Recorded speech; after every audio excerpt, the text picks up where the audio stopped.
J'ai été nommément cité dans une affaire de corruption qui s'est déroulée au Cameroun et impliquant des autorités de ce pays. Sur ce même registre, le site d'information Réumi.com affirme, dans un article publié ce jour, intitulé « Cameroun, Oumar Gueye cité dans une affaire de corruption »,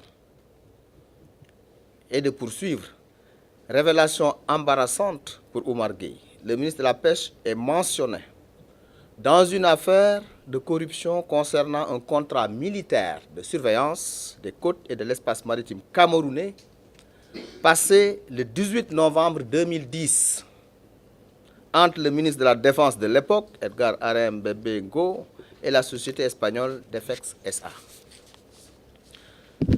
Je tiens à préciser d'emblée que ces informations sont mensongères, fausses et dénuées de tout fondement. Je tiens solennellement à faire les précisions suivantes. Premièrement, l'article de Libération citant le journal Jeune Afrique affirme de manière péremptoire à sa une ma responsabilité dans cette affaire, alors que dans les développements, il n'est aucunement fait mention de mon implication dans ce dossier et le journaliste reconnaît lui-même avoir pu consulter l'acte d'accusation du juge étalé sur 90 pages. Et dans ces 90 pages, nullement le nom de Oumar Gueye figure, ministre de la Pêche du Sénégal. Deuxièmement, le journal Jeune Afrique, source du journal Libération, avance que l'affaire s'est déroulée entre 2006 et 2013. Je suis membre du gouvernement depuis 2012 en tant que ministre de l'hydraulique et de l'assainissement, 2012-2013. Ministre du tourisme et des transports aériens de 2013 à 2014. Et depuis 2014, juillet 2014, ministre de la Pêche et de l'économie maritime. Vous comprendrez aisément que le 18 novembre 2010, un contrat signé au Cameroun, 2010, Oumar Gueye n'était pas ministre. Encore moins ministre de la Pêche et de l'économie maritime. Tout le monde sait qu'en 2010, j'étais président de la communauté rurale de Sangalkam. En aucun moment, dans l'exercice de mes fonctions ministérielles, je n'ai eu à m'occuper de questions d'armement. Je n'ai jamais été dans ma vie au Cameroun.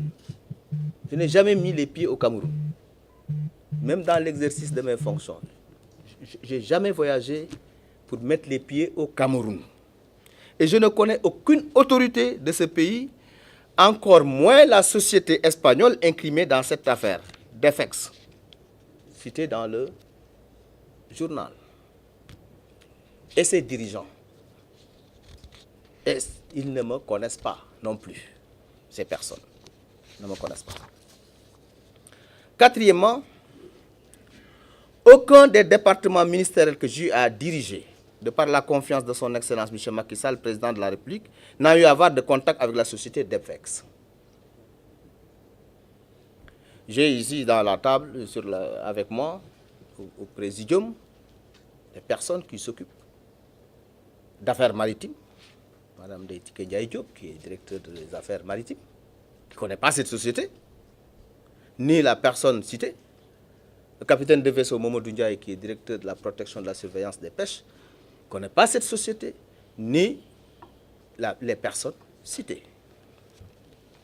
L'auteur de l'article parle d'un virement de 9 973,02 €, soit exactement 6 532 328 francs CFA.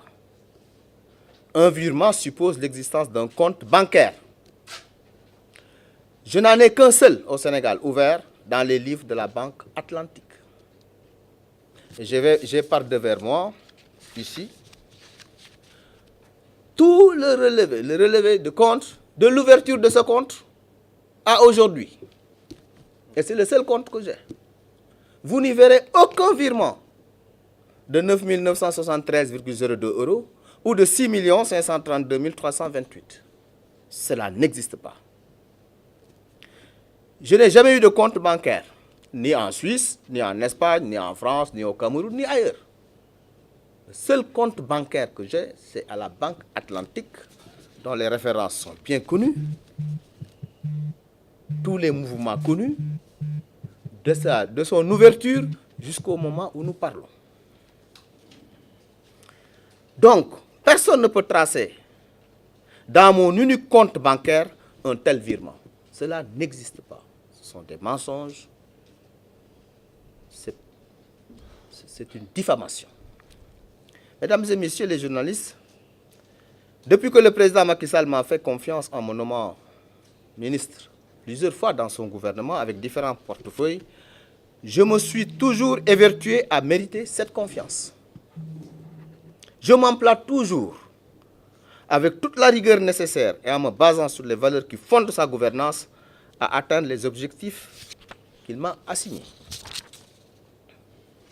Chers journalistes, je tiens à vous dire que je n'entends pas laisser cette affaire passer sans une réaction appropriée, parce que j'estime qu'elle pourrait entacher ma dignité, mon honneur et ma réputation. C'est pourquoi, après concertation avec mon avocat, Maître Boubacar Cissé, j'ai décidé d'envoyer à ces différents journaux des citations directes pour qu'ils rapportent la preuve de leurs allégations mensongères et diffamatoires. Voilà ce que je voulais vous dire donc, et je vous remercie également de votre attention.